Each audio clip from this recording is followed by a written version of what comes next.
society has gone in the direction of becoming addicted to pleasure, yes, or pleasure seeking. Where, from the Stoics' perspective, why did we even ever go down that road? Like, why did we leave wisdom and self-control, or did we never have it at all and we've always been trying to balance it? Yeah, I mean, I guess that's the big question is like, why do we take something that we like too far? Yeah. Right? So the Epicureans would say like, look, drinking is great, but if you have a hangover the next day, was it actually so great? And so, you know, if you push the pleasure too far, it becomes not pleasurable. But in the moment, that feels very far away, right? Like in the moment, you want the thing now. Obviously, sex is this thing for people. It's like the thing you're attracted to in this moment. You're not thinking about the shame or the regret or the consequences or the pain or the loss or the grief. You're not thinking of all those things. You're just thinking of right now. So I think a big part of this is where the wisdom comes in, the ability to step back and go, what am I going to think about this after I get it? What am I going to think about this later? And realizing that your mind is very good at tricking you. Just as your mind often tells you, like, stop, you're too tired, you can't go any further, you actually have a lot less left in the tank. Your mind also tells you, you need this thing, you won't regret it, it's amazing, you know, whatever. Yeah. And it's really good at putting those blinders on. And so part of, I think, any meditative practice, any philosophical practice, any journaling practice is being able to argue with yourself a little bit, to step back and have that conversation about, well, is what I think about this true? Is the story I'm telling myself about this true? I think nowhere is this more important than for like ambitious people who have told themselves, I will be happy when I accomplish X, right? Like of all the things we need to be most disciplined about, ambition is one of them, because it tells you this lie that after I become a New York Times bestseller, after I make $1 million, after I get a gold medal, then I'll be good. My parents will be proud of me. I'll be happy. Then I can relax. And you have to have the perspective, the wisdom to go, was that ever been true ever in my life before? Has that ever been true in history? Yeah. And then go, oh, okay, no, I can't tell myself that lie. That doesn't mean you don't work really hard to do stuff, but you're not doing it under the false pretenses that it's going to be conditional to your happiness. Yeah, but there's a part of us that, and I love what you're saying, but there's a part of us that always believes that we are the exception. Yes. That we will know how to spend money better. Yeah. That we'll know how to have love in our life better. Like we won't be the one who fumbles off the edge of a cliff. Like we're smarter than all our friends, even if we don't say that. We're wiser than the people who came before us. And that's ego is the enemy. But of course, like that idea, I think, is what misleads us so much. Yes. Yeah. It's like, okay, you're on the medal stand, you've just won the gold medal, and you're not feeling happy for yourself. You're thinking, well, I could have done it faster. You're thinking, oh, I got to do it again, right? Even in that moment, you're not able to think, I'm doing it to myself right now, what I will be doing to myself in the future. And that's this sort of insidious thing. And you can understand why, from an evolutionary perspective, it drives the species forward. But you can also see the immense personal cost that it inflicts on us, because it never allows us to be present or content or happy with what we have in that moment. And so I think, again, people think discipline is I always push myself to do better, do more. Discipline can also be curbing that very impulse, right? Like ordinary people, when we're talking about discipline, what we're talking about is getting off your butt, working out, resisting eating candy and eating nutritious food instead. It's, managing your screen time. But I think for a lot of more disciplined people, or for people who have tasted the rewards of discipline, you have to learn how to be disciplined about discipline, which is maybe the highest level of the whole thing. Yeah, exactly. Now we've started talking about discipline as a tool to achieve daily or weekly, monthly, yearly tasks. But you're actually saying that we need to go back a bit. Like, how would you unpack that for how you're defining discipline there? Well, it's like, what's the number one cause of injury for athletes? It's overtraining, right? So like, your ordinary person, it's like you're not training enough. You're not working hard enough. Yeah. But then at a more elite level, at a more accomplished level, actually the trouble is, hey, the race isn't for 6 weeks. Like, do you want to peak now, or do you want to peak at the right moment, right? Or this is just a practice session. You don't have to go all out. Or, it's a long season. Are you prepared for that? And so, discipline has to be balanced with sustainability, with rest, relaxation, recuperation, recovery, all these other things. And that requires kind of a spiritual discipline on not just, hey, I can run an hour without getting tired, but like, can I stop myself from doing that? Yeah. That's not what I should be doing in this moment. Yeah. And what I like about that is that I feel there's different phases and stages. Like in the first 2 years of my career where we would have met in New York, and we went on a walk once as well, I think, and we were walking around the city, and I remember talking about a few of these themes, but it was at that time in my life, I was working probably 18-hour days. Sure. Because I had to, in order to kind of break through that first level. Yeah. I was still disciplined in the sense that I would make time to eat to some degree and meditate, and I would make some time to do a few things of rest, but generally I was working 7 days a week, 18 hours a day. And I'm very grateful I did that. I don't look back and go, oh, I wasted 2 years. It was brilliant. But then in the last couple of years, I've taken my evenings back. And so I don't work after 6 p.m. It's just a rule. I don't want to work. I don't want to be on the phone. And I was talking to a friend, and it's exactly what you said. He was saying to me, he was just like, well, don't you get less done? And I was like, no, I get more done. Sure. Because I know how much I have to get done. I'm far more attentive and focused. And then I'm not working at 9 p.m. when I can rest and recuperate. And now the next day I'm better for it. And so I hear that idea that is also a discipline. Yes. Although it could be seen as you being lazy in the evening. And I think it's the question of, well, is it easy for you to do that? Yes or no, right? It's hard. It's actually harder for you, I imagine, to say I'm stopping at 6 than it is to say I'm going to work all night till I fall asleep at my desk, right? Like, I could do that. Yeah, if my wife's not around, I could work every weekend and evening. And also, it's realizing that you have multiple things that you're trying to do simultaneously. So, yeah, sure, continuing to work 18-hour days may help you continue to advance in your career. But if one of the other things you're trying to work on is to stay married, or to better yet, have a happy marriage, or you have children, or you have your health, or whatever, like you were telling me before we recorded that you got in at 3 a.m. last night. Let's say you're a person who always wakes up very early. Like I'm a person who wakes up early. Yeah, same. But then I also have to understand that sleep is a discipline. And so if some changes outside my control mean that I didn't go to bed to a certain time, the fact that I wake up at 5, that's a bad idea. And it actually requires, you wouldn't think that sleep discipline would be a thing, but in the military, they talk about that. Sleep discipline, you got to get your hours because you make bad decisions when you're not rested. And other people bear the consequences of those decisions. And so deciding, hey, I'm going to skip this thing that feels comfortable to me to do, that feels natural for me to do, that I feel like I'm letting some part of myself down by not doing. I actually have to be the bigger, more self-controlled person and say, in this moment, I'm not going to do that, right? And I think at the end of the day, self-discipline is the ability to have an emotion, an instinct, a feeling to do a thing, and then to catch yourself and go, is that actually the right thing to do, yes or no? And sometimes it is. Sometimes it's, hey, it's cold outside, and it's 5 a.m., and it's still dark, and I don't want to get up. But I have to get up because I've made these commitments, I'm behind, blah, blah, blah. Then other times it is to stay in bed, right? Just like, sometimes you feel that surge of temper coming on and you have to go, no, that's not a good, like it's always the ability to step back, put the emotion, the instinct, the opinion to the test. And I think you learn this in meditation. I think you learn this for Stoicism in the journaling of going like, here's the thing. And I can choose it or not. I can choose to identify it or not. It is not me. The Stoics have this word assent, right? Not like ascent up a mountain, but A-S-S-E-N-T. Do you assent to the feeling or not? Do you agree to it, rubber stamp it, approve it, go along with it or not? Do you subscribe? Yeah. Yeah, that's what discipline is about. What do you assent to and what do you not assent to? Yeah, I wonder, I want to go over a tangent. I want to come back to that because I actually really like that point. But a few words ago, there was something that you sparked for me. Sometimes I feel like with work, it's doable. Sometimes with even our partner, with friends, it's possible to say no, to be disciplined. I find like, and I want to ask you this from your perspective, what about a sense of dad guilt? Like we talk a lot about mom guilt, and if I was speaking to mom, I'd ask about mom guilt in this scenario.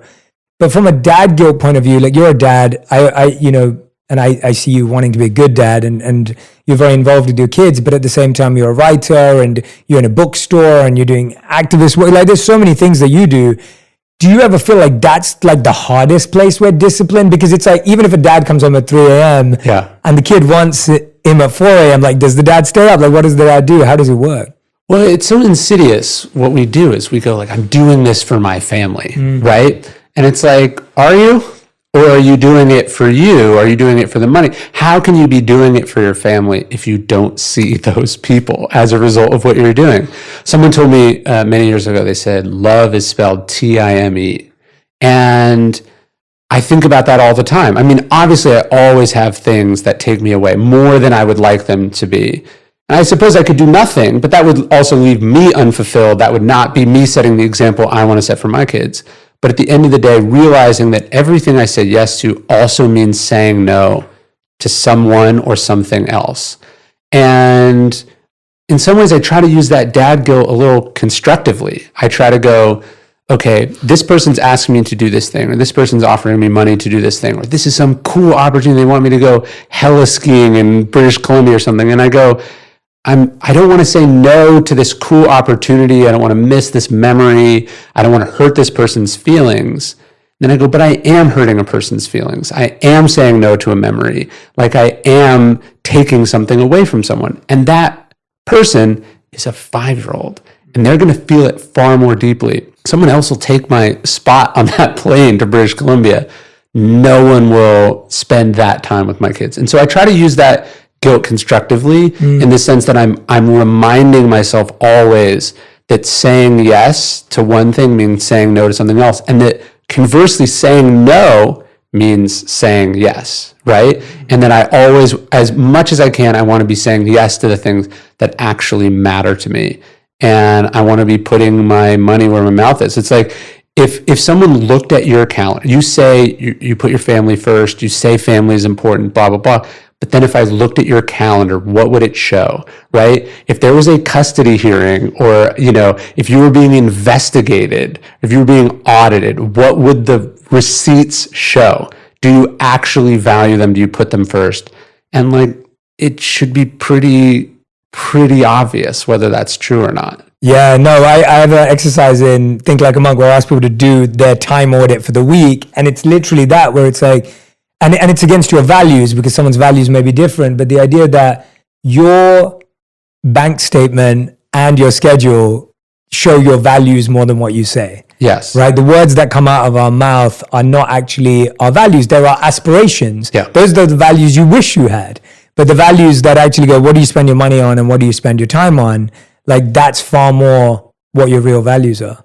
Yeah, I think about that. I saw this interview with Jimmy Carter many years ago, and he has this sort of crisis of faith, and he goes like, if I was put on trial for being a Christian, would I be convicted? Right? So it's not what you say, not what you think, not what you wish, but like, what do the actions show? And I think about that with Marcus Aurelius, who I write a lot about, the Stoic emperor. Like, he never identifies explicitly as a Stoic. And one of his translators says, he never even says the word Stoicism like in his writings, but he's considered this philosopher emperor, and he probably still would have been even if his writings had never survived, because the deeds are there. There's a Latin expression, acta non verba, like deeds, not words. And so you have to always think, not what do I write about, what do I think about, what do I want to be true, but what do the actions show? And no one is perfect, and I think anyone auditing themselves there's going to be some disappointments. But you want like the big statements of priority to be there. And to go back to the idea of guilt, when you're looking at it, you shouldn't like whip yourself and feel, but you should be like, okay, this is not painting the picture that I want to paint. And that you're lucky enough in that moment to catch it now, not when you're 80, not on your deathbed. You've caught it now. And so what changes are you going to make to get closer between the ideal and the reality? Yeah, absolutely. And something that's interesting that's coming out from me here is that pretty much everything we do every day can be defined by thinking, feeling, and doing.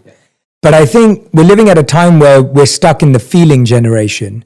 So we do things because we want to feel a certain way, but then when we feel things, we don't know what to do with it. So I'll give an example of what I mean by that. If we feel guilt, most of us don't know how to shift from that feeling into thinking and doing something different in order to not feel that guilt again. Yes. And if we want to feel happy, we just try and feel happy, not realizing that you have to change your thoughts and what you do in order to feel happiness or whatever it may be. What I'm trying to get at there is like, that to me sounds like a discipline too. Like, but we've gone so into feeling because I think for so long, thinking and doing were the only things talked about, and we didn't feel enough. I think realizing that almost all the things you want in life are accidental byproducts of habits, processes, systems, routines, right? So Viktor Frankl famously said that happiness can't be pursued, it must ensue. It's the result of getting those big things right. And then you just feel this kind of feeling of happiness as a byproduct. You don't, as you said, you don't go, today I must feel happy, right? It's the result of having meaning and purpose and taking the right actions. And so people sometimes look at the books that I've written and they're like, how did you publish so many books? And it's like, publishing is not what I think about. I think about writing. I wake up every day and write, and the accidental byproduct of that is the publishing, right? And so good habits, good routines, like if you want a happier home life, it's like, are you spending more time there? Are you how are you setting up systems or processes that the result is that outcome, right? You control what you put in, that the outcome happens or it doesn't happen. And I think so often we just, you're right, we just want the feeling. So we try to cheat it or steal it, or we feel guilty that we don't have it, when really you could start small right now and just get yourself closer to it. What do you think is the best discipline you've built, like over time? Like, is it writing? Obviously that would be the obvious one, but is there another one that you think underpins that success? Like, is there a discipline you've worked on the longest? Well, I think writing is such a sedentary sort of intellectual, cerebral thing that I try to balance it out with like a physical practice. So I try to do something hard every single day, running, swimming, biking. I do a walk once a day. Like I do something hard every day. And part of what that is transferable back to the practice, right? Because again, it comes down to you don't want to do it. It's hard. It's not going the way you want it. But you've cultivated the muscle of being able to push through that. Like there's lots of claims about the health benefits of cold plunges, and they may or may not exist. That's not why I do it, right? Yeah. The muscle for me is the cranking of the knob, of the looking at the cold plunge at my house and going, it is going to be unpleasant to get in there, but I have the ability to force myself to do that. That's the muscle that you want to cultivate. Yeah. And I think, people want to be the person on the other side of that, but they don't realize that the way you do it is by just starting it. Yeah, it's so true. I can relate to so much of that in my own life. And when you're saying that, I feel like today, most of what I do, I'd say I spend like 75% of my life outside of my comfort zone. I am constantly doing things that demand more from me than I believe I'm skilled and able to accomplish. Sure. Yeah. And in a healthy way, in a good sense, because I feel challenged. And I feel that challenge forces me to grow my skills, which then meet a new challenge, and then that keeps growing. But then I find myself in my personal life often resorting to comfort because I need to kind of cushion the amount of pressure and stress. And so it's like this balance. For me, I'm at that place in my life where I'm like, okay, I'm pushing so much. I need my personal life to be super cushioned to some degree. It is interesting, right? We will take, and Seneca points this out in one of his letters, like we'll push ourselves, we'll take risks to succeed financially, to succeed in business, to succeed in our careers, to buttress our reputations. But then we don't want to do it in the other places where most of us would admit it actually matters, right? One of my favorite passages in Meditations, Marcus Aurelius says like, a better wrestler, but not a better forgiver of faults, a better friend in tight places. He's pointing out how we'll go like, yeah, I'm trying to, like, you'll talk to someone, they'll have this well laid out plan for how they're trying to increase their back squat or their mile time, or how they're trying to they've got these aggressive goals for their stock price, or how many copies they want to sell of this thing, or we have really clear financial and professional goals. And then in our personal life, we just wing it. Yeah, and I'm not saying that I didn't mean that, but I know what you mean. Yeah, I love that point. And I think the point is, like, you have to be challenging yourself in your personal life, also getting vulnerable, getting outside your comfort zone, having the conversations that you like. I think it's because our professional stuff is so much more quantifiable. And then there's other people are looking at it, whereas the other stuff is private. And so we hold ourselves to different standards. And you think about what that costs us in terms of a place you get to in your marriage in 10 years that had you thought more consciously about, or put 1/10 of the focus on. Maybe you could have got there in 1 year and then had 9 years of enjoying it. Yeah, no, that I fully agree with. And maybe I didn't clarify. When I said comfort, I mean more, apart from like my sleep schedule, I have so many routines that are already set up that I try and make my personal life more comfortable, because as in my individual life of my own self-care, because I find I'm pushing myself in so many areas. But I love where you took it to, because I think that's the critical one, right? It's like, what you're kind of leaning towards is most people will become people they don't want to be in order to achieve something. And that external pursuit often does that. By the end of building a $1 billion company or whatever it may be, you end up going, well, I don't even like the person I am anymore, or I've lost the person who I thought I was. Whereas the pursuit of doing it inwardly with your family, with your friendships, the openness that's required, chances are you'll become the person you want to be. Like, chances are you'll become someone that you're proud of being. And I think that's I want to dive into that. That is such a powerful way of looking at it. And you're saying it's because of the quantifiability, which I think there's truth in. I also think it's it's harder. Sure. It's harder because, like you're saying, there's no external reward. There's no number that proves you did it. And it's fluctuating way more because people's emotions, like anyone in your family and friends, you can't control it. You can control or master an algorithm or the stock market to some degree. But with a person, you can't do any of that because you can't set something up and then be like, you're going to stay this way. Well, it's like you get so used to the control and the power that you have from the mastery of your professional domain, right? Like when I sit down to write, I'm in control. I'm comfortable. This is a place that I have carved out for myself. When I am arguing with my wife, or I am dealing with a 3-year-old who's having a meltdown, I'm not in control. And I'm humbled by it, and I'm struggling with it. And I don't feel like I've got it because I have so much less. I've literally never done that before. And I'll have such a short window where I'll ever have to do it, right? It's not like, oh, I've been to this place in a book 12 times, right? Like I've only had one 5-year-old. And so, it's just so much more challenging. It's just a much more multi-dimensional, N of one, like difficult thing. And so it's going to demand more of you. And I think it's like, look, optimizing your professional life or maximizing your professional life, very unlikely to improve your personal life. But if you have optimized and maximized and improved your personal life, gotten your house in order, you're going to be better at what you do. Or you're going to care less in some degrees about things that used to bother you so much. And so which one are you going to focus on, right? Because you can be a titan in your industry and then be a total amateur at home, right? And I think I'm going to go where it's easy. And that's the thing. I think discipline often gets applied to the titan in the industry, not the amateur at home. Yeah. And that's how we think about discipline. We think about discipline as what can I achieve through this? In an external sense. Yeah, and at least today, that's the language. And you can get away with so much more. If you're really talented, you can be a jerk, right? You can demand a lot of people because you're paying these people, right? Like, I'm not saying you should. I'm just saying that there's accommodations that are made for you. And sort of insidiously, the more successful you are, the more needed you are, the more accommodations you are.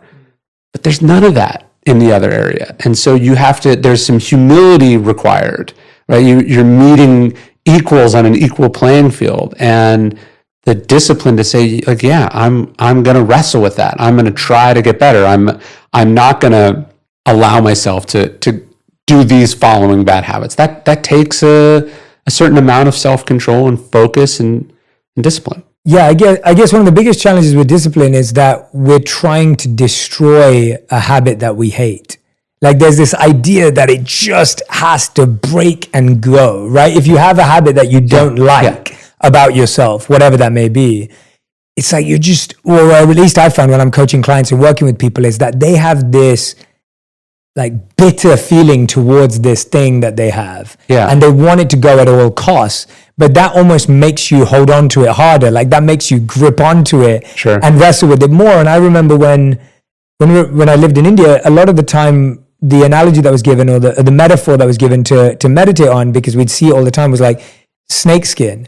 And the idea was that when snakes shed their skin, they just slither out. They don't one day just go, I mean, they don't even have, it's not like the Hulk. They're not like the Hulk where it's like, snakes just slither out and then their skin gets left behind and then they'll grow more. And so the idea that it's such a natural, organic process of if you just slither, if you just move forward, you naturally shed. I want to get your thoughts. That's the beauty of process, right? You don't sit down and go, I have to do this right now. What do I have to do today? What are the small steps? And you get great by minor improvements compounded on top of each other day in and day out, showing up day in and day out. And that's the same. Hey, we were fighting like crazy 6 months ago and now things are awesome. Why is that? Because they made a change and you made a change and you made a response and it changed in response to their change and it compounded and now you're here. That work can fall away at any moment. You have to rebuild it. But I think, the Buddhists talk about willful will, like almost the more intentional you are about it. That's the irony too, is we're talking about how, being intentional in your professional life often pays off. Being intentional, having clear expectations, wants, desires in your personal life is harder because it depends on other people, people who are not like you, people who did not sign up for that. And I think one of the things you learn having kids and then also being married is that like assent in that same sense of like acquiescing to things, adjusting to things. Like I'm a routine person. Kids don't care about your routine. They fall asleep when they fell asleep. And you have to adjust. Like you're no longer the center of the universe. And that is such an important thing that you have to figure out and adjust and accommodate towards. You're the master of the universe here, but that you leave that behind when you walk through the front door. Yeah, absolutely. I was talking to Amar from Yes Theory. I don't know if you know the guys at Yes Theory. Yeah, they're awesome. And we've had them on the show before. But I was talking to Amar the other day and they just released their project, Iceman. I think their documentary, first time, like their feature documentary. But he was talking about this and he was saying that when they built Yes Theory, the goal was like, how can we say yes to things we would usually say no to, right? Like that was the obvious point. And now he's learned that it's equally important to say no. But the part that really hit me when he was explaining it, I think we both vibe with the idea. He was saying that, and it's something you said earlier, he said, I have to start saying yes to the things I find hardest. And so he was saying that today, no matter how many marathons he's done, no matter how many crazy expeditions they've gone on, no matter how many countries they survive with no money, he said the hardest thing for him to do is sit with his thoughts for 15 minutes. Like he was like, that's the hardest thing. He goes, I don't look forward to doing that. He said, if someone told me to train for something, he goes, I look forward to that. But if someone told me to sit down with my thoughts for 15 minutes, he goes, I don't look forward to it. So that's what I'm doing. And he was saying that's why he's trying to build that. And he was like, that's his new definition of seeking discomfort. Because he said, when people come up to him and say, do you want to build like a $1 million company, $1 billion, he's like, I can get excited about that. But he goes, I don't get excited about it. Is that a good sense of people finding what discipline is for them? Or how do you see that? I mean, I think restraint is the hardest thing, right? Blaise Pascal in the 1500s said, all of humanity's problems stem from our inability to sit quietly in a room alone. It was hard 500 years ago. It's harder now when you have a cell phone in your pocket, when you could get on a flight and travel anywhere you want in the world, when there's unlimited distractions, opportunities, things to get excited about. Like, it's hard to hold the mind still, to be physically still, or maybe not to be physically still, but have the mind still while the body is in motion. This requires like so much discipline, so much self-control, so much self-awareness, right? Even to understand that it's hard for you, that it's something that you are naturally averse to or avoid is a step in that journey to getting better at it. Because a lot of people are just doing, and they're not even aware they're running away from something. They're not even aware that it makes them uncomfortable to be still. So I think we have to understand it's this journey, and that hopefully as you go, you get more and more comfortable with that. Because at the end of the day, that's the one constant in life. Wherever you go, there you are, as the expression goes. Like, you're there. And if you can't get comfortable with that, can't get in touch with that, you can't see what's there, I think you're going to wake up one day and realize, I did all of this stuff to get away from something that's been inside me the whole time. And that's very, very sad. That's the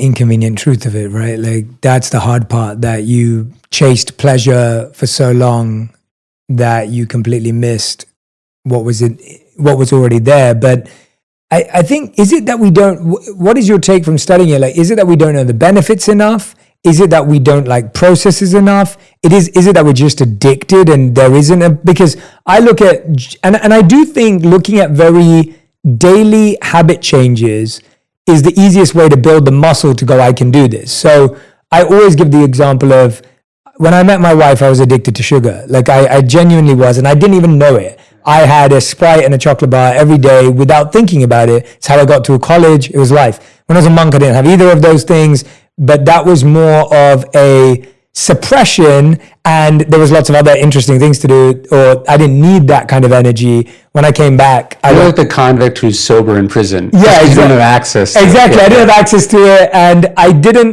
definitely built a discipline where I didn't feel like I needed it, but then when I came back to the real world, all I wanted was chocolate and sugar. And so when I met my wife, it's like, we've been married for 6 years now, together for 10. And she, like, at first she would just educate me. And like, she would just tell me, because she's a dietitian and nutritionist, this is her job. She's laying out all the dangers of sugar. Then she's like taking it out of the home, like it's not around anymore, it's not accessible.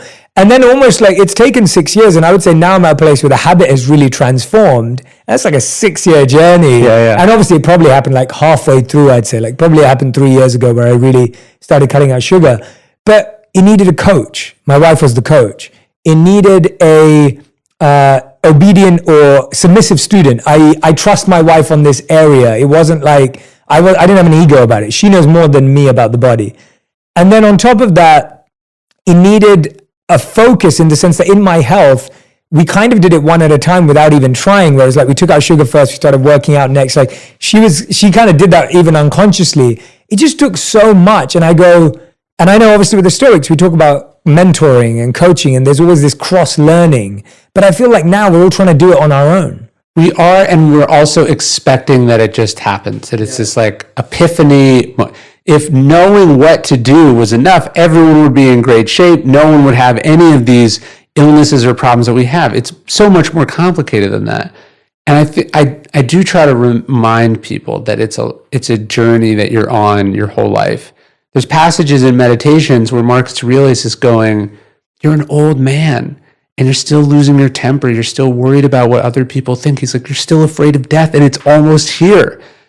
And realizing that if the wisest people in the world struggled their whole life with this thing, the idea that you, who were lucky enough to hear about it in your 20s or 30s or 40s, that you're just going to get it, it's naive, and it's also unfair to yourself. The question is, are you getting better at it as you go, right? Seneca says, how do I know I'm making progress? And my philosophy says, I've begun to become a better friend to myself. So discipline is not just squeezing blood from the stone. It's not just whipping yourself. It's hiring a coach. It's, setting reachable goals as you go. It's stepping back and giving yourself credit and saying, look how far we've come, man. Like, we're doing great, right? It's not just this sort of like in your face, like, how are you not there yetness, right? It's a journey, and you're not supposed to really ever get there. That it's like the horizon. It's always a little bit further away. And so, I think when we hear discipline, I think we think of like the Marine drill sergeant. Yeah. And it's this kind of transformative, you didn't have discipline and now you do. We should also think about it that like having a discipline, it is a thing you do your whole life, and realizing that that's how we should measure this progress. I think though that that's what we're banging our head against, is that the mind has been so far removed from the idea that things take time, that patience is required, that one step at a time. Like we hear those things all the time, but there's literally nothing we do in our lives that requires us to move one step at a time anymore. Like it just doesn't work. And we know these examples, like whether you're ordering food to your house or whether you're getting this delivered or whether you jump into an Uber or Lyft. We know that. But I found it really interesting recently. Like I just went through a double hernia surgery, and it's not life-threatening and it's meant to be routine, but it's far worse than the doctors make it out to be. And the journey back to feeling like I can operate normally, it's been 2 months now, and I'd say I'm 75% there. I would say that the first 4 weeks were like learning how to walk again. Yeah. And I have never, ever moved that slow in life in a good way. As in that every movement of the body or the mind had to be slow. Yes. Because if I moved fast, I could potentially relapse. Yeah. So I still can't pick anything above like 15 pounds. I'm not allowed. I couldn't for that first month, like walk for the first week, and then I had to shimmy for the rest of it. And I had to like, when I sat down on a chair, I had to be so mindful. I was like, wow, I thought I was mindful. Yeah. And having this surgery has made me the most mindful person ever. I've never eaten that slow because the digestion was harder and there was pain in this area. And so it was the first time in a long time I felt that present. And I consider myself to be a present person. I think at the root of it is this illusion we have that we're in control, right? That we're deciding how things go. And then we have an injury or a problem or something that disrupts it, and we are rudely but also kindly reminded how little control we have. I remember I moved across the country. I was writing my first book. The 2 days before I was supposed to start riding my bike in New Orleans, I get stuck in the streetcar tracks. I go over the handlebars and I break my left elbow, and I'm left-handed. And so like all of the way that I was thinking about writing this book goes out the window for like 6 weeks. I couldn't get like the adrenaline or the endorphins that I needed just to function as a person. So I had to go on these like long walks. So, I get the news and it's like, okay, I'm not going to be able to work or think for like 6 weeks. This is a total dead loss for me. But then I started taking these walks, like hour, 2 hour, 3 hour walks just around. And what do you know? I start writing the book in my head on these walks. If I had gotten things the way I wanted them to go, it would have been far less advantageous to me than me having to respond to the way they did end up going. So at the core of Stoicism is this idea that we don't control what happens, we control how we respond to what happens. It seems like it's this curse, this human frailty or weakness that like we're not in control. But our superpower is our ability to respond to that, to find good in it, to be made better for it. And you go through this thing and you realize, oh, this is an opportunity to practice all of the things that I ordinarily take for granted, I assume I have. There's this one Japanese Zen master, actually the Zen master from Zen and the Art of Archery. And he's at the end of his life, he's dying, and he goes to like urinate in the snow, and it's red. He's like bleeding. He's dying, and the students are alarmed. He goes, this too is practice. All of these things that we experience that we didn't want or we thought they should go a different way, they're actually the opportunity to practice the way, or the logos, as the Stoics would call it, in the way it's actually meant to do.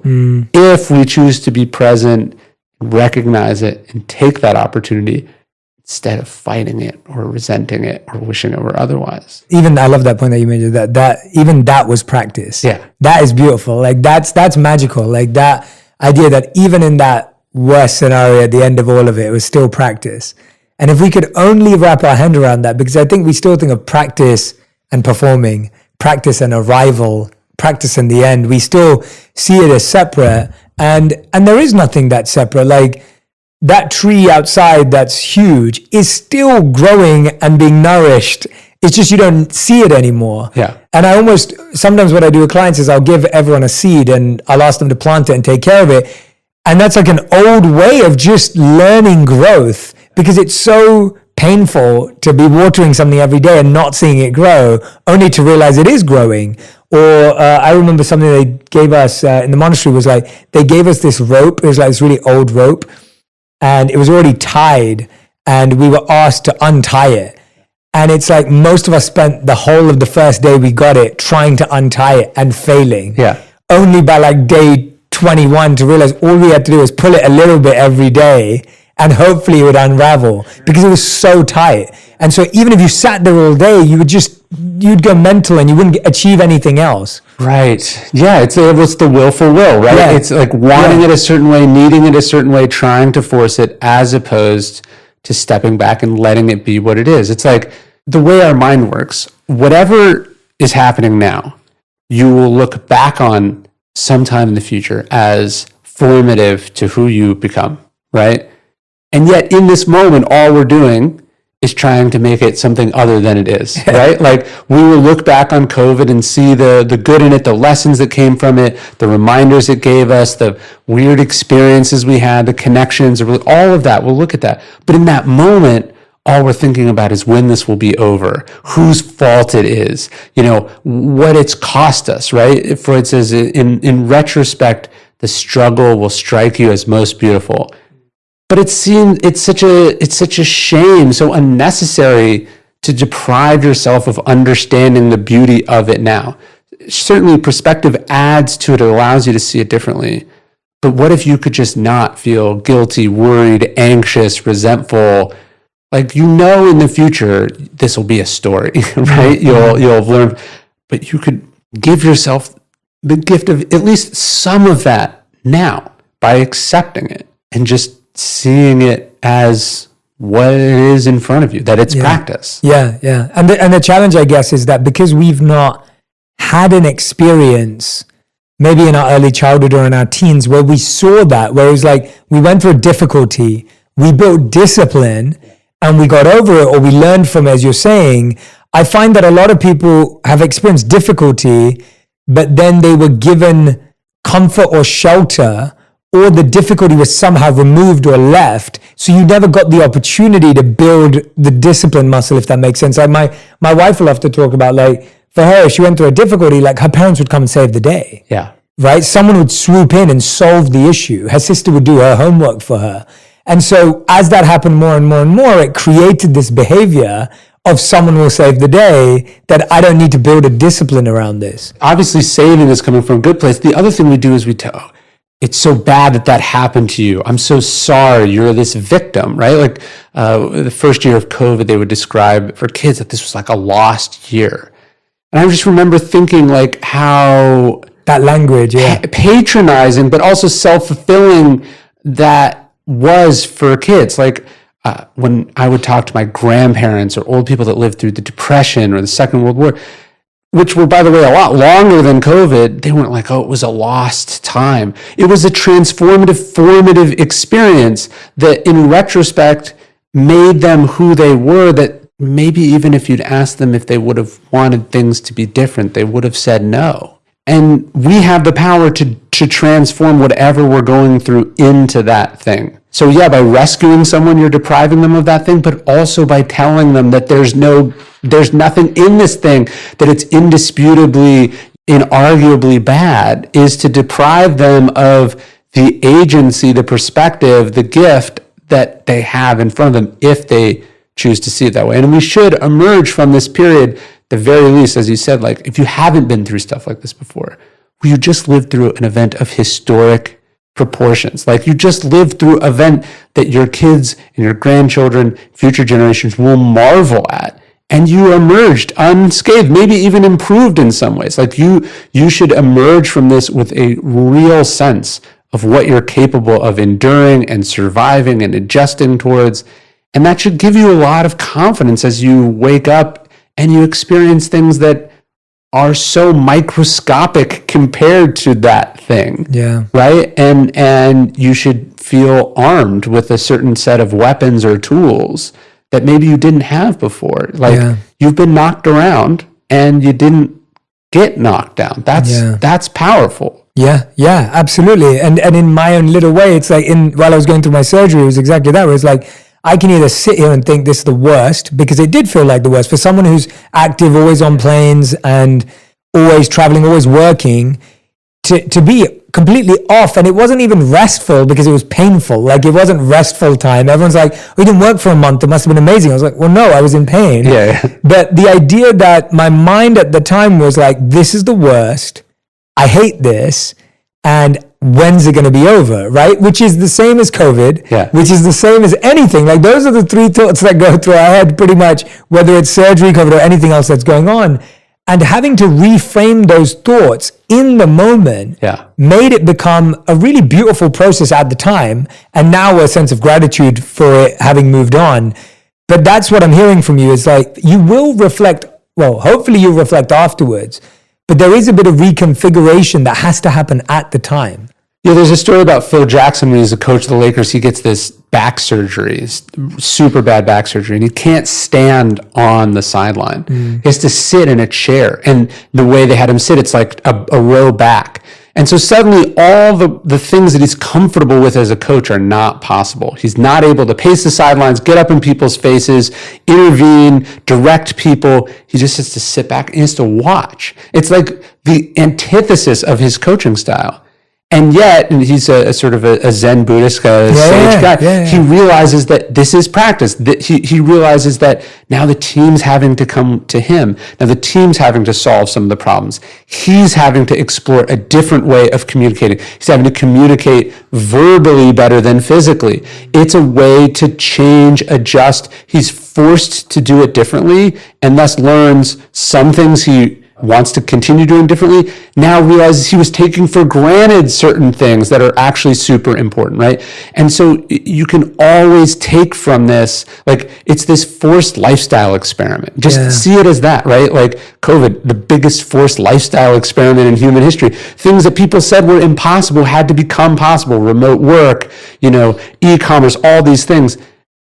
And then you want to throw that away by saying, I can't wait for things to go back to normal. Right? It's like normal is what caused this, right? Normal was you before you learned the things that you learned in that intervening time. And for COVID, for Phil Jackson's back surgery, insert whatever disruptive event you're undergoing in your life. Yeah. You don't want things to go back to how they were. You want them to go to a new place where you have the old perspective and the new perspective fused into something new. When Marcus Aurelius says the impediment to action advances action, what stands in the way becomes the way, the Zen expression is the obstacle is the path. Same east-west coming to the same idea. It's like this thing has opportunities inside it to make you better should you choose to accept them. Yeah. And that's what I like. It's not the simplistic idea of, and I'm always trying to address this, it's not the simplistic idea of look for the positive in the negative, right? Like, that's not what we're saying here. This isn't the idea of like, oh, there's a beautiful side to this. That's not the point. Let's get into that a bit, because I feel like people kind of simplify and go, oh no, we'll just look for the silver lining, which is not what we're saying. Well, do you know the Stockdale paradox? No, tell me. So James Stockdale, he studies Stoic philosophy, and then he's shot down over Vietnam. He's taken prisoner. It's been 7 years, horribly tortured in this Vietnamese prison camp. Afterwards, he's speaking to Jim Collins, who writes Good to Great. Yeah, Good to Great. Yeah. And he formulates what becomes known as the Stockdale paradox. Jim Collins says, who has the worst trouble in the prison camp? And Stockdale says, oh, that's easy. The optimists, right? The people who thought, I'm going to be out by Christmas. I'm going to be out by the spring. This isn't going to be hard. When Stockdale's parachuting into this camp, he says, I am leaving the world of technology and entering the world of Epictetus. He says, it's going to be 7 years at least. But he said the first step is I had to unflinchingly accept the reality of my situation, which is that I might not get out, which is that I'm probably going to be tortured, which is that I'm not in control, which is that there's so much unknown pain and suffering ahead. I have to accept that. This is not going to be fun. This is not going to be easy. He says, but simultaneously, I said to myself, if I get out, I want to have transformed this into something that, in retrospect, I would not have traded away. That's the paradox of what we're talking about. Stuff happens, life gets in the way, you lose someone, your company goes bankrupt, the market shifts, a natural disaster. Your life can get flipped upside down at a moment's notice. You have to unflinchingly accept the reality of that situation, the unfairness, the unexpectedness of it, your blamelessness or your blameworthiness for it. And then simultaneously go, okay, I'm not saying this is wonderful, that I'm glad it happened, but I can make choices now that derive positive benefits from this, that make me better for having gone through this. I was at the beginning of the pandemic in the middle of opening this bookstore. I'd sunk my life savings into opening this bookstore that by the time it was ready, it was impossible to open. It was looking like this enormous failure, mistake, like albatross around my neck. And I wrote this note card to myself, and I have a picture of it because I wrote it to myself. I was thinking about it every day, and I took the picture in front of the bookstore. And I just wrote to myself, I said, 2020 is a test. Will it make you a better person or a worse one? Right? I have no idea whether the bookstore will work. I have no idea where things are going. I have no idea what life is going to look like.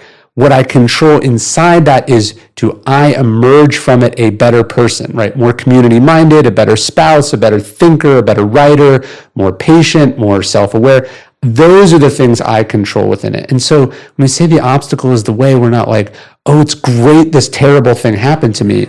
But you're saying what I took from this terrible thing, or maybe you're trying to strip the labels altogether, but you're saying what I took from this was positive I made from it. That's the paradoxical. Yeah, that's a great breakdown. I'm so glad you went into that because, I've heard the example in the same way of when there were soldiers who said, we'll be home by Christmas. Yeah. Their hope was shattered because they weren't home by Christmas. And whereas the people who said, we'll figure out a way to get home, and if we get home, we'll see our family, and that person was more likely to be able to deal with the fact that it didn't happen by this time. And I think that's become our obsession with controlling time. Yeah. Is partly where that comes from, where it's like, we want this done by this time. Yeah. And then whether it's positive or difficult, when it doesn't happen, we're completely demoralized, right? Like it's almost like it's all over just because it didn't happen by an arbitrary date. Well, you're setting yourself up for disappointment or frustration or resentment or despair by attaching to an outcome that's not yours. If you get lucky, sure, you'll feel wonderful. But if you work for years on a book and success or failure of it was, did it win awards? Did it sell lots of copies? Did your parents read it? Those are things that are not in your control. But if it was, I understand this better than when I started. I am more confident than I was when I started. Like I said something, I got on the page what I thought only in my head at the beginning, right? Like when you move the outcome or the goal to something that's up to you, you'll always win. And I think that's what wise people do. It's not that they're not ambitious. They are ambitious, but their ambition is things that are up to them. And so when Marcus is saying better wrestler as opposed to better philosopher, better friend, whatever, he's shifting from like this external societal driven thing to this internal thing that he controls, that he gets to judge the success or failure on. And it's not so quantifiable either. It's something deeper, more human, more connected. And so as you shift that, not only do I actually think you do better work, but you are increasing your chances of feeling good about yourself at the end of that. Yeah. And I think the challenge, Ryan, though, is that today we want both, right? We want the feeling of, I did something that was true to me and it resonated with a lot of people or whatever that means, right? Like, and I feel like that's where everyone kind of gets stuck because it's like, especially when people watch people do what they love and it gets received well, it's like, oh, well, I want to do that too. Where do you think people go wrong in that journey? Because like, what are the mistakes we make on that path? Because I feel like that's pretty much where people are headed. Well, yeah, I mean, I think we're sometimes not honest with you. You're like, I want this album to be true to who I want to be, my artistic expression, blah, blah, blah. That's why you made all these sort of individualistic decisions.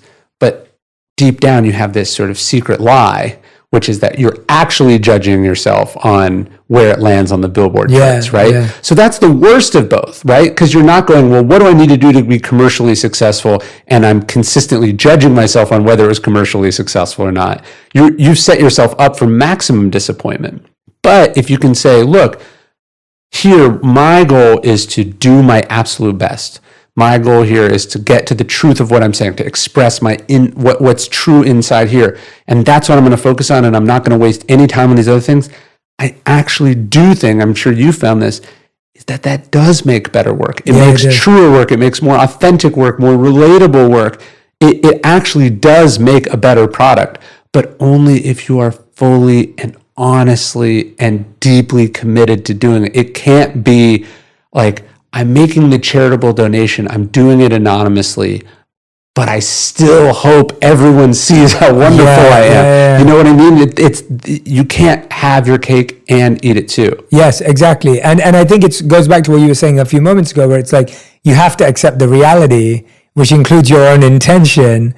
Like, I know that I like creating things that are true to me, but are commercially successful. That is important to me, is a value of mine. And I'm okay with that. Yeah. Because I don't want to lie about those things to myself at all, because I enjoy the idea of creating thoughts and ideas that can affect lots of people. Like that is something that gives me a sense of feeling that I've understood an idea and been able to communicate it well enough.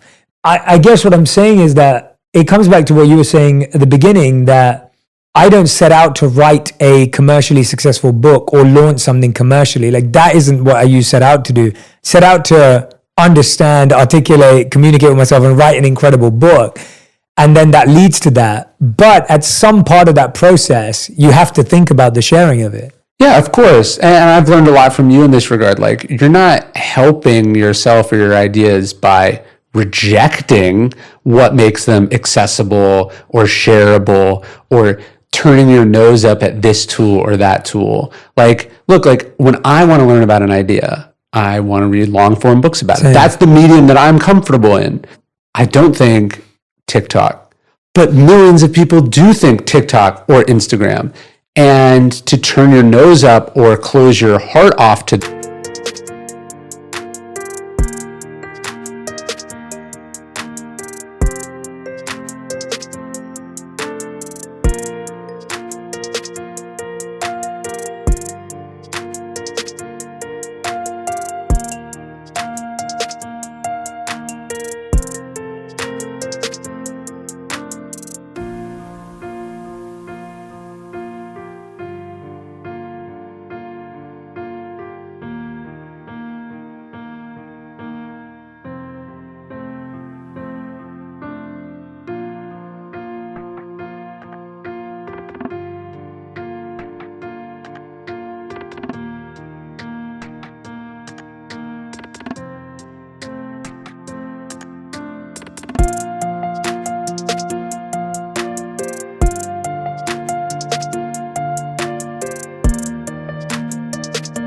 those people because they're not like you is not just snobbish, but if you actually care about the ideas, it's selfish.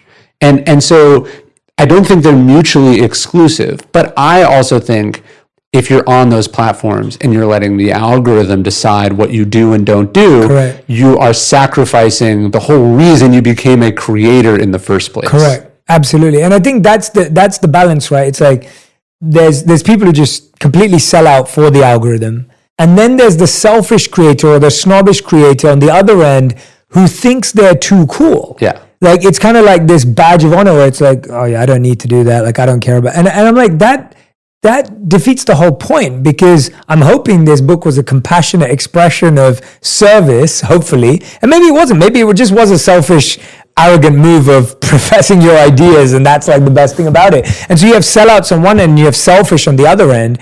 And to me, like, service is kind of in the middle, where it's like, service means I understand people's needs and interests and concerns and where they're at, but I always have to serve them what's most beneficial. Well, it's like you meet people where they are. Yeah.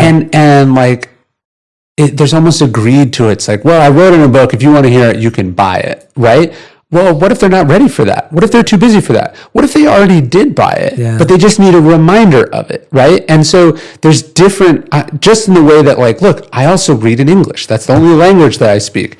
But I don't turn up my nose at all these different translations. I go, oh yeah, there's a process. These ideas get translated in those languages and they reach people who otherwise wouldn't have consumed it. And understanding that different people have different native languages. Some people like audiobooks. Some people like podcasts. Some people like this social network or that social network. And that by thinking that, you know, one is superior to the other. In fact, you should be translating your work in all these different areas, long form, short form, audio, video, text, what you should be everywhere that's possible, and understanding that the win is that the ideas are reaching people and helping them in their life. If some of those things translate to sales or followers, great. But like, I always think about like, again, what is success? At the end of the day, like, if your thing sold 0 copies, but it changed the world, you'd be like, that was a win. Totally. So why don't you just do the stuff that changes the world and trust the process that you'll probably be able to make a living. Absolutely. And most things that do change the world or have an impact started non-commercially, right? Like in that sense of, especially creation or ideas. I mean, maybe not businesses, but ideas, like when I started creating content, even the first few interviews I did with you, like that whole NASDAQ, I never got paid for that whole series. Yeah. I was interviewing authors every week because I was fascinated by the idea that I get to sit down with people that I find interesting. You're also putting in your hours. You're getting good at this thing. Yeah, exactly. And you're getting good at it. You're enjoying it. You get to meet awesome people. And even when we did the show at HuffPost, I was leading the show of what kind of show we wanted it to be. It wasn't like it was already set up. And so, I look back and I think like all stuff that had an impact and grew was always from that deep intention, pure intention of, I want to create something that will hopefully help people have these conversations. And that was what it was for me. I felt when I started creating content, there were so many people who had deep, thoughtful conversations offline, but there was no spaces online really to have those, or there wasn't a piece of content you'd send to your friend and be like, did you see this? Like, have we talked about this? And I wanted to create an excuse for people to have more meaningful, thoughtful conversations based on ideas. I mean, look, I think at the end of the day, it's like you create a lot of value, and if you can capture a small percentage of it, you're good, right? Like I think about Craigslist, like the vast majority of stuff on Craigslist has been free since the very beginning. And yet Craigslist still makes $1 billion a year in revenue. Like when you create a lot of value, I create so much content, and like the only part that is not free are the books, right? And the books fund that work, and then that work also funds the books. You're creating kind of a flywheel of stuff. I was thinking about one of my books that hasn't sold as well as the other books. Which one is it? Lives of the Stoics is different than my other books, but I personally use and then also have reused stuff that I learned while writing that book almost every single day. So like the monetization, to use that word, the value creation there was a personal one. And the book is done extremely well by like any sort of standard, but like the primary beneficiary was me. Yes. And again, whatever you're doing, you can say, look, the primary beneficiary of this is me having gone through it, changing, developing, learning. And then the byproduct is that I paid my rent, or that like, this happened, that then you've won, and all the stuff that's out of your control is the extra. Yes. That's where you want to be. Yeah, I can agree more. And that requires just so much. I think that requires refining of the intention. It requires having a sense of belief and confidence. I think for me it was the other, and for you too, from your journey that we've talked about before, like I spent 10 years doing this without any followers or without any commerciality to it anyway, because it was all offline. Yeah. And it was speaking to rooms of 5 to 10 people if they showed up. And so it was like, for so long I was doing it without any care of how far it went, because it was just so powerful. It was so beautiful to live in that world of, even if I had one meaningful conversation with someone after an event, that would make my day. Like I'd talk about it for weeks. Let me ask you this, because I've been thinking about it lately. Yeah. The work that you're doing now, or that I'm doing now, is the result of work you did a long time ago. It's a lagging indicator of sacrifice and commitment and study and practice from however long ago. sometimes what keeps me up at night is I go, but 10 years from now, 15 years from now, am I putting in the work doing this stuff now that will pay off then? And how do you know? How do you know if success is this lagging indicator or growth is this lagging indicator of commitment now? How can you be sure that you are paying your dues? Yes, I'm so glad you said that, because I've been talking to my team about a few things that we're doing. I've literally asked us to find 3 new coaches. Like I've literally gone, I've always learned through one-to-one coaching or mentorship. Like that's my favorite, apart from books, that is my favorite way of learning. And especially when it comes to self-transformation. So I love ideas through books, but when it comes to me actually changing, I'm better when I'm working with one person and getting mentorship or coaching. So you're thinking about who are your teachers to get you to the next level, a level you might not even know exists yet. Correct. And so I'm trying to identify those people right now. So when I was a teen, I was reading Malcolm X, Martin Luther King, Steve Jobs, right? Like, well, Steve Jobs a bit later actually, but Martin Luther King, Malcolm X, like that's who I was reading at 16 years old.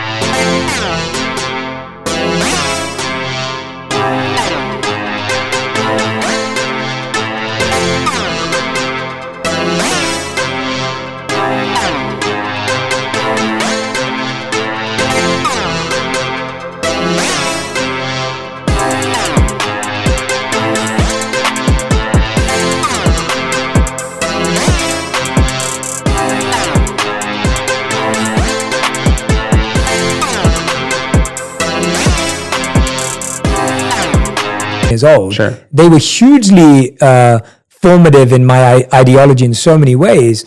And then in my 20s, obviously I lived with the monks. So that was hugely that. And then went to public speaking school when I was 11 years old. So that has lasted far too long and needs to be refined again.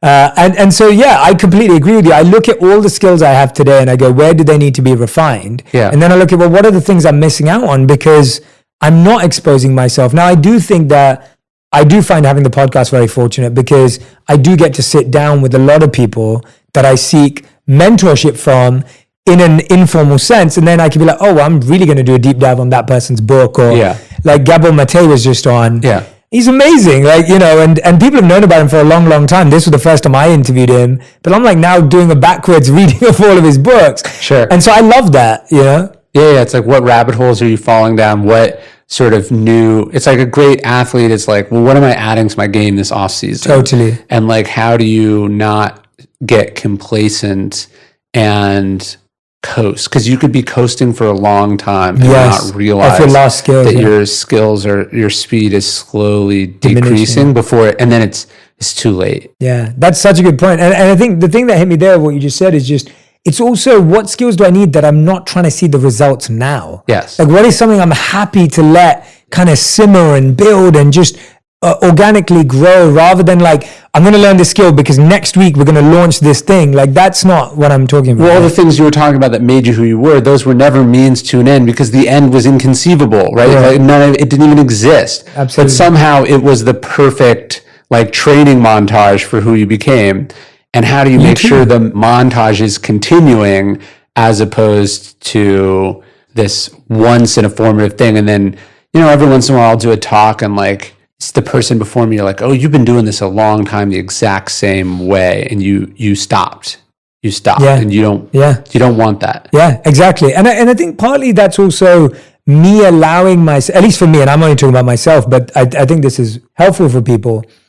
I think you have to allow yourself to become different things and giving yourself permission to follow that bliss, as Joseph Campbell would say, because, right, for example, when I wrote Think Like a Monk, that was the kind of end and beginning of a new journey in my life. Like I was kind of encapsulating what I've learned of the last 15 years.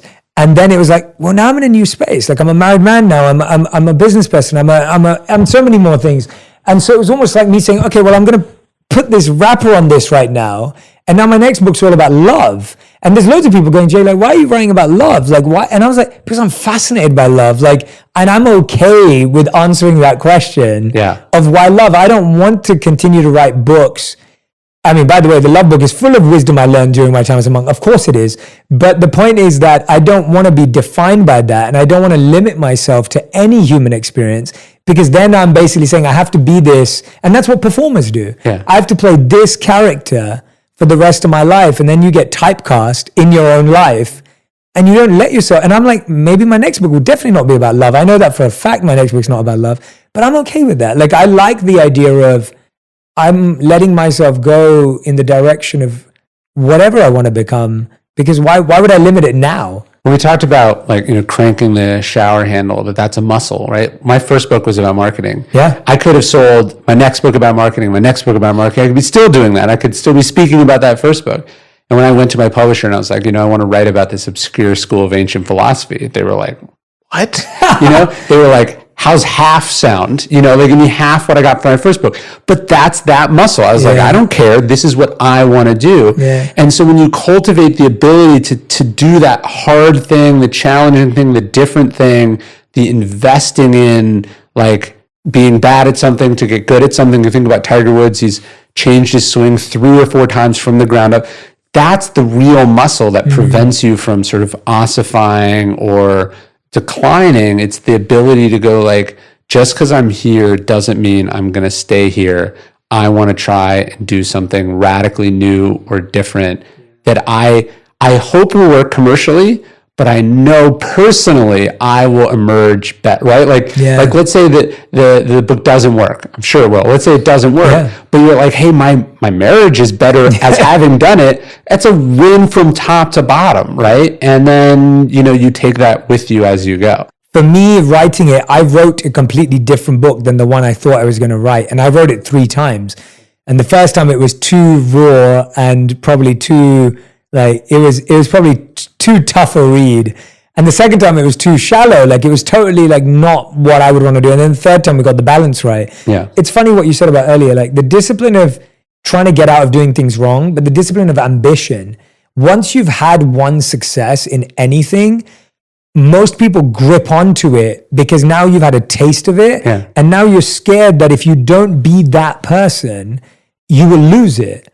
And I just wouldn't want to live that way, because then you are just acting and not being. It's like, what you think that having the success, proving yourself, should make you more courageous, less risk averse, because now you've done it. But in fact, the opposite is true. Yeah. Right? This is where courage and discipline are related. It's the opposite. Now you have something to lose. Now you don't want to change, go in a different direction, because the expectation is set with the first one. So you imagine how scary it is. Tiger Woods, you're like, you're the best swing in golf, and you're like, but I think it could be better, but I'm going to have to go have a bad swing for months to get to the other side of that. And so the ability to say, I decide whether I'm successful or not the external results. And that's why I'm willing to go down this detour, try things differently, do this. That is that sort of key skill, and courage and discipline have to be related. They complement each other. And like, it was comfort. My first book came out, it debuted on the bestseller list, it was controversial. But if who I would be today, if I continued down that road, would be a caricature of that first person, because it would have been a copy of a copy of a copy of a copy. Instead, I went towards something that was interesting to me, which opened up another thing that was interested in, and that, like, I wouldn't be who I am had I done the safe thing. And so they say all growth is a leap in the dark, right? You have to continually take that leap. And one of the things I hope you learn when you do that is, first off, it's not as scary as you thought. But then sometimes, like, it doesn't work, and you go, oh, but I feel great about it. And then it decouples external recognition from the internal process. And then you go, yeah, I just do what I want. I do where it takes me. And a lot of times it works out, sometimes it doesn't, but it's called being a creator for a reason. You're making something. You're the leader. You're not a follower. Well said. Ryan, this has been so much fun diving in with you. We were talking for ages. I had no idea where the time went, but it's been such a joy just always, like, just getting into it with you. And I hope that everyone who's been listening, I hope you go and grab a copy of Discipline is Destiny, The Power of Self-Control. by Ryan Holiday, and of course, any of the other books that we've recommended before on the show. If you love this episode, you can go back and listen to a ton of other episodes with Ryan.